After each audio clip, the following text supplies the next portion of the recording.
Bonjour, bonjour, bonjour, encore moi Namusundi qui revient. Voilà, moi Namusundi qui revient. Pour parler un peu du sujet, l'origine du racisme. Après avoir écouté Jean-Christophe, hein, voilà, accompagné par la chanson de Vévé, dont la question n'a jamais été... Hein, oui, la réponse n'a jamais été portée à la question. Hein. Hein? Voilà. Donc pour mieux ajuster le son, hein? Voilà. Par rapport au travail de Christophe, que vous connaissez bien, Victor, donc l'origine du racisme, en fait, on est tous au Congo. Lorsqu'on parle du racisme, il est rare de faire le lien avec le phénomène de préjugés. Pourtant, c'est le circuit. C'est le fil conducteur au racisme. Ce préjugé qui a été construit par la première structure politique, c'est-à-dire le système antique de gérer le monde. Donc, Victor et Christophe, que certains d'entre vous connaissent bien avec son émission Racine et les ailes. Il a fait une émission intitulée Aux sources du racisme, sources au pluriel. Hein? Donc, l'émission, c'est les dessous du carte. Les dessous du carte.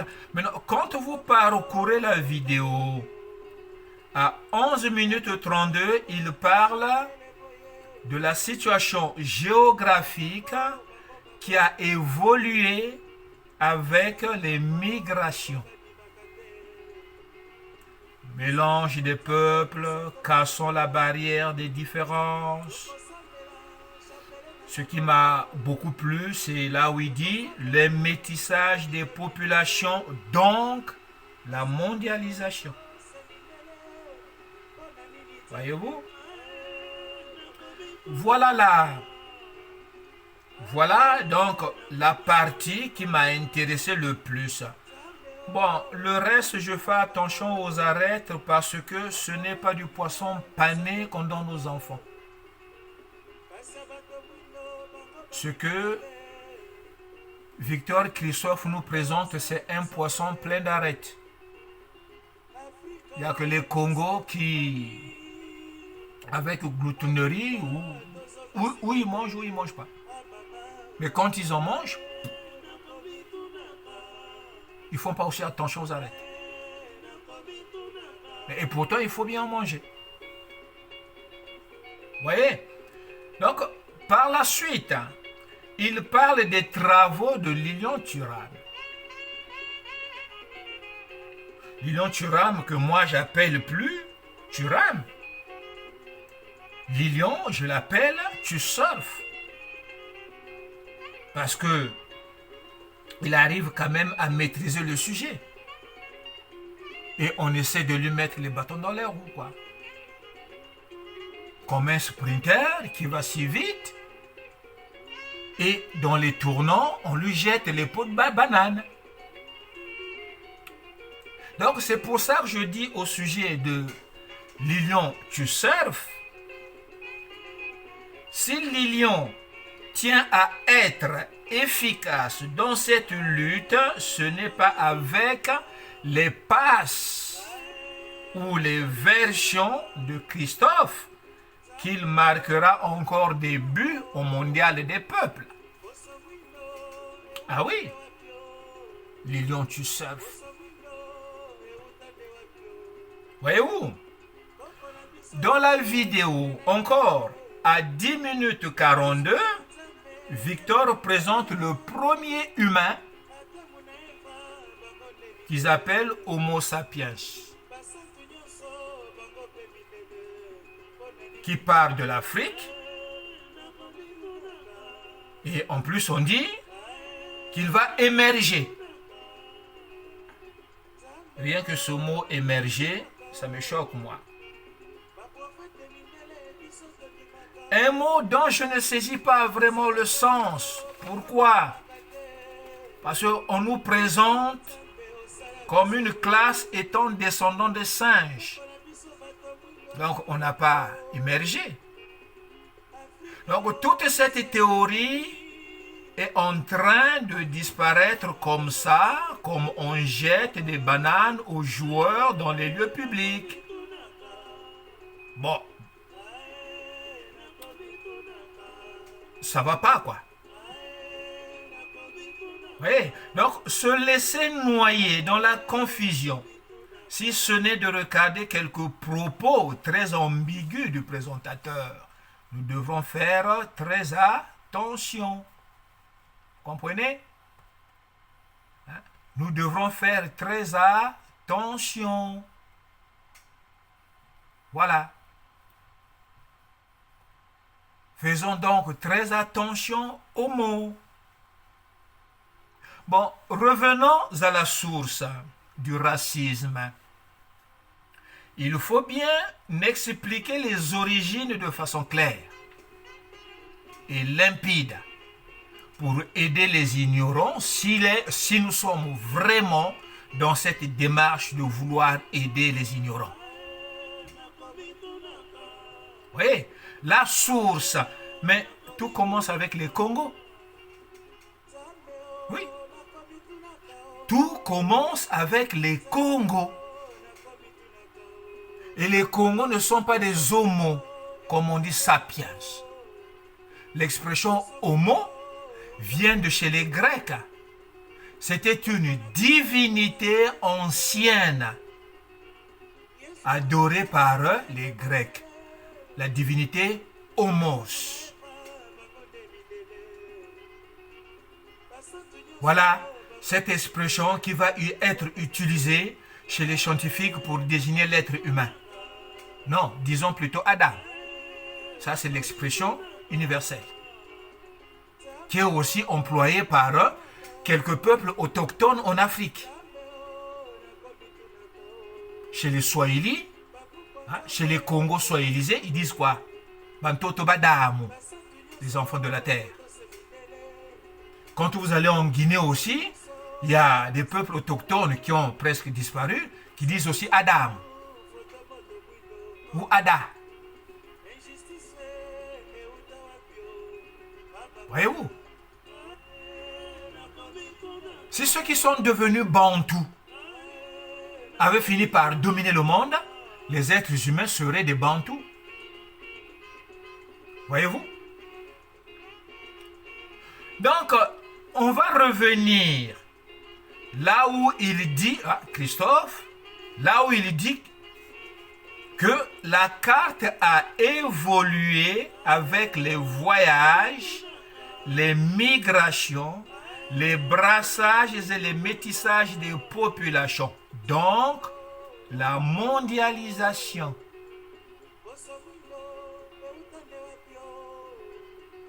Écoutez bien ces mots, très bien prononcés à partir de 11 minutes 16.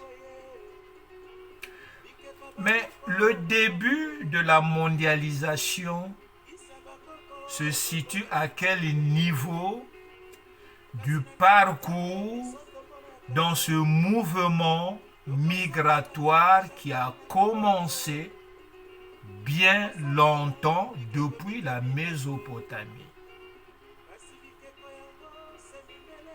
Non pas en Afrique. Voyez-vous? Ce n'est pas en Afrique que l'immigration commence. Les Africains ne sont pas des descendants du singe. Après devenus des Bantous, non. Mondialisation vient du mot mondial. Le mot mondial vient du mot monde. Monde, c'est un mot latin. Mundus, Congo. Or, le latin vient du portugais ancien.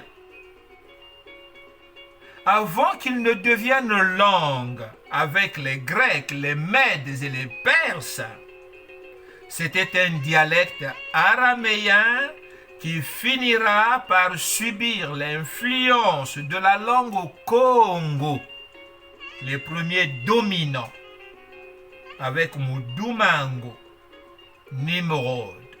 Où ça? En Mésopotamie. Mundus donc vient du mot Congo. Muduma, celui qui parle, qui gueule, qui impose sa volonté, le potentat. Et Muduma n'est autre que Mudumango, le premier roi de la terre. Voilà comment lexique Congo civilisateur va imposer les propos qu'il mettra en place. Oui, le premier roi de la terre était Mudumango, Nimrod, un roi Congo, Kushite, descendant de Cham. Donc, à partir donc de lui et de son institution, commence la discrimination. Discrimination, le roi Mudumango, Nimrod, se plaçant au-dessus des humains après Dieu, se prend pour un saint. Oui, il va se prendre pour un saint. Il va se prendre, mais vraiment pour un saint. Le symbole de la sainteté n'est autre que la couleur blanche. Et cette couleur suivra le rituel de baignade dans les fleuves de la Turquie, qui était la Mésopotamie. Et ces fleuves sont l'Euphrate et le Tigre. C'est pour ça que vous voyez même dans le Gange, les hindous continueront de pratiquer le rituel de purification en portant du blanc. Il fallait donc, dans ce système, Muduma ou Dumus, ne pas se mélanger avec les non-chamites pour la préservation de la pureté du sang royal. Mais le métissage sera permis au reste du commun des peuples et les autres communautés non chamites. C'est-à-dire les sémites et les chaffites. Le mélange commence à se faire à partir de là-bas. Mais ceux qui sont au-dessus ne se mélangent pas.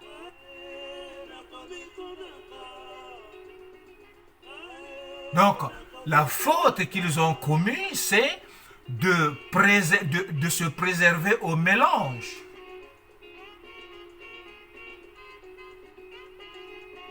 Suivra ensuite ce qu'on constate chez nous. On va le découvrir plus tard. Voyez-vous? Donc, lorsque les Misraïmites, descendants de Cham, frères de Couche, quitteront la Mésopotamie pour venir s'installer dans le Nil du Bas, pour faire l'Égypte, ils emporteront ce rituel de purification avec eux pour le pratiquer dans le Nil. Les Égyptiens aussi pratiquaient ce rituel de purification. Se laver 3 fois dans le Nil, s'épiler aussi. La pratique d'épilation a été préservée par les Thaïlandais, les Vietnamiens, qui étaient aussi Congo à l'origine. Donc, contrairement à ce que dit plutôt, ce qui se dit dans la vidéo, à 2 minutes 28, je cite, homo after noir, flegmatique, décontracté. Comment on nous qualifie? Ça, c'est une analyse faite au 19e siècle. Or, si nous étions comme ça depuis le début, franchement, on n'allait même pas arriver à dominer même une mouche. Vous voyez? Dans leurs mensonges, ils vont jusqu'à nous couper les liens avec les premiers Asiatiques qui étaient aussi des Congo. Maintenant, si vous parcourez la lecture de la vidéo jusqu'à 2 minutes 36, là où on présente le chamite comme étant un homo américain. Hein? On dit homo americanus. Expression bidon inventée par les scientifiques, bien sûr. Donc l'homo americanus qui est en réalité le même descendant de Cham qui va traverser le détroit de Bering jusqu'aux États-Unis. Les Incas, les Mayas, les Aztèques, ce sont les Congos. La preuve, le plus grand temple maya est dédié au grand jaguar. Mais le jaguar, c'est le léopard. L'emblème Congo. Maintenant, s'il faut parler de nonchalance, oui. Moi, je dirais plutôt que le Congo est devenu lymphatique. À partir du moment où Dieu intervient en 1513 avant notre ère par le bras de Moïse, lorsque l'Égypte, Congo, finit d'atteindre son summum de domination. Ouais. Il va être puni. Et c'est cette punition qui nous suit. Ce qui profite donc aux autres, les Sémites et les Chafites.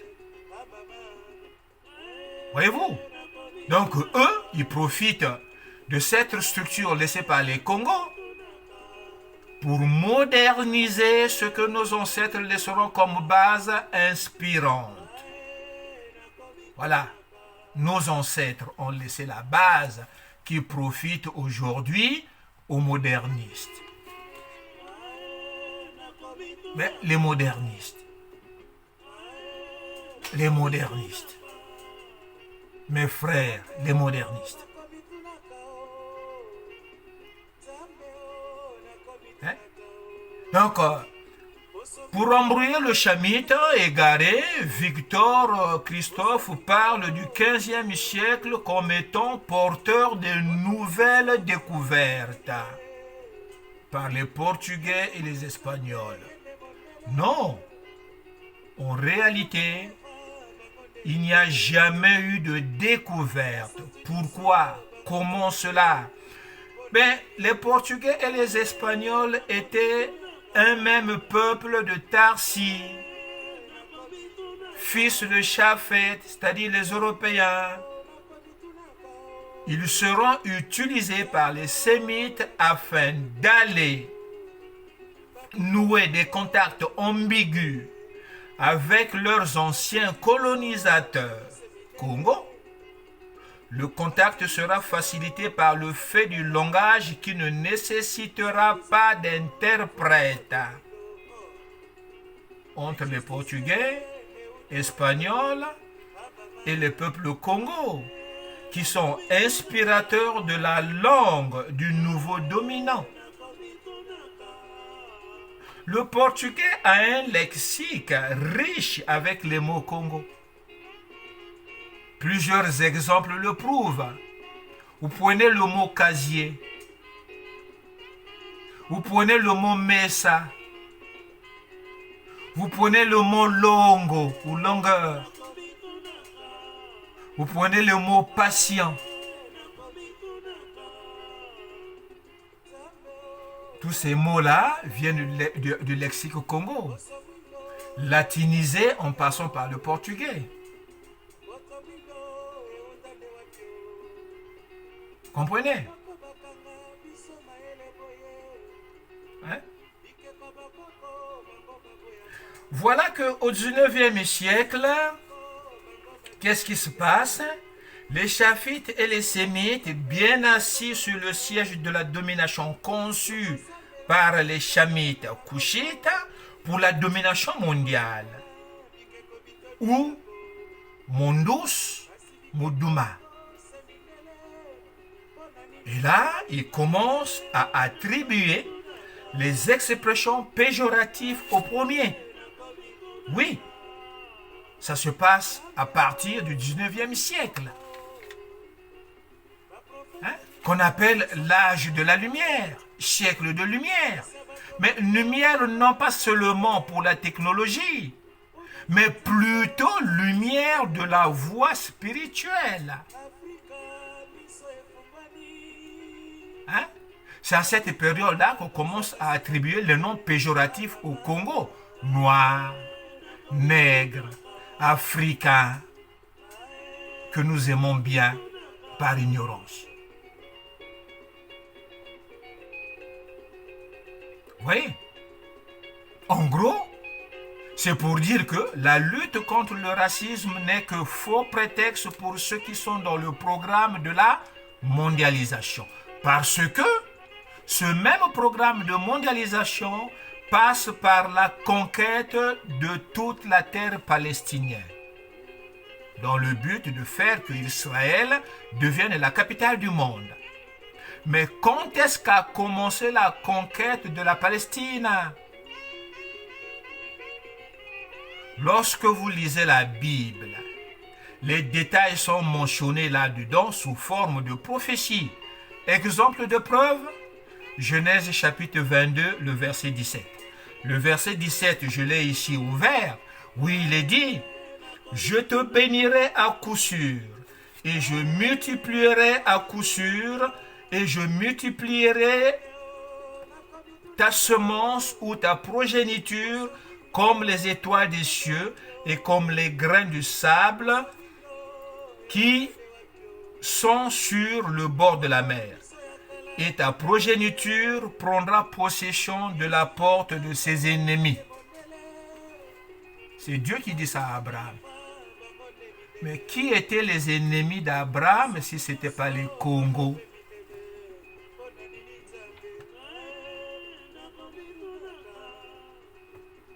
Tout le territoire dans lequel Abraham a sillonné était un territoire Congo. Oui, lisez dans la Bible. Coïncidence? Non. La Bible est une histoire authentique, écrite par Moïse.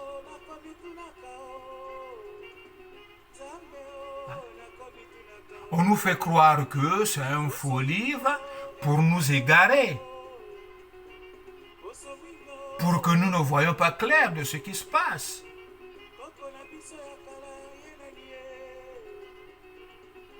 Depuis que la religion s'est modernisée avec la Bible, quel est le prêtre ou le pasteur qui est venu auprès des Congos dire que la Bible est un livre qui fut écrit à cause des Congos, en dehors du connard ou des connards qui disent que la Bible est écrite pour les Congos. À cause des Congos, c'est différent de dire que pour les Congos. Hein? Les ennemis d'Abraham, si ce ne sont pas des Congos, qui d'autres étaient-ce? Et c'est même aux connards qui disent que les Sémites étaient des Noirs. À cette époque-là, le noir n'était pas ennemi du noir. Enfin, celui qui est devenu noir n'était pas ennemi de son prochain. Si ce n'est de s'entretuer entre eux. Voyez-vous? Donc, la Palestine était d'abord au Congo, jusqu'à la chute de Jéricho en 1513, avant notre ère. Or, sa conquête débute en 1700, lorsque Abraham commence par piétiner tout le territoire, l'histoire de marquer son empreinte dans le pays.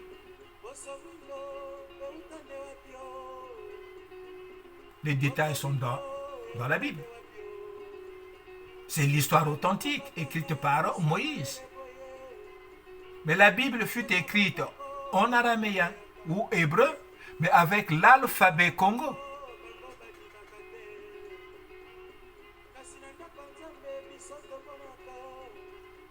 Hein? Voilà. Donc, l'ancienne puissance Congo, condamnée de vivre comme un arroseur arrosé, et les nouveaux puissants se sont toujours croisés. Il n'y a jamais eu de découverte portugais vers l'Afrique et les États-Unis. Non, il n'y a jamais eu de découverte. Ils se sont toujours rencontrés. S'il y a un dominant, il y a des dominés. Donc il n'y a jamais eu de découverte. Donc les nouveaux faisant comme les premiers sont en fait les Congolais modernes. Hein?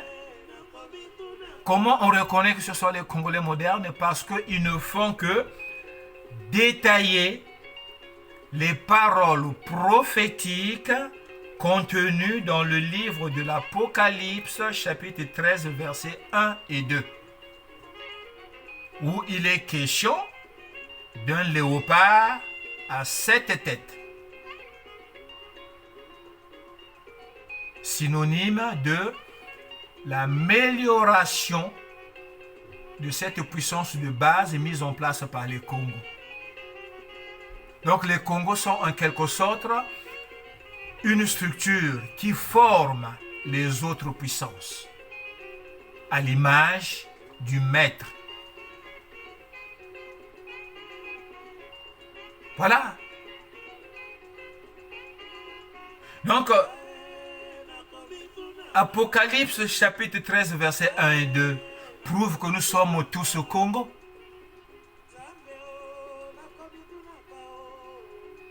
Il n'y a que l'ignorant, entêté, qui refuse de le voir.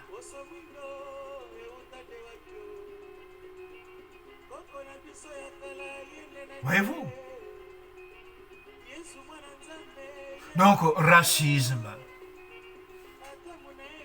Si le racisme existait vraiment, Yannick Noah n'aurait pas des enfants. Parce que si le racisme existe, la progéniture qui naîtra entre un blanc et un noir, c'est un hybride. Or, l'hybride ne fait pas d'enfants. On le voit chez le cheval, hein, les chevaux et les ânes.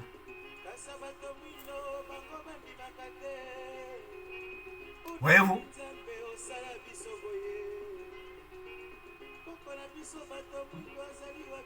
Donc, corrigeons les choses.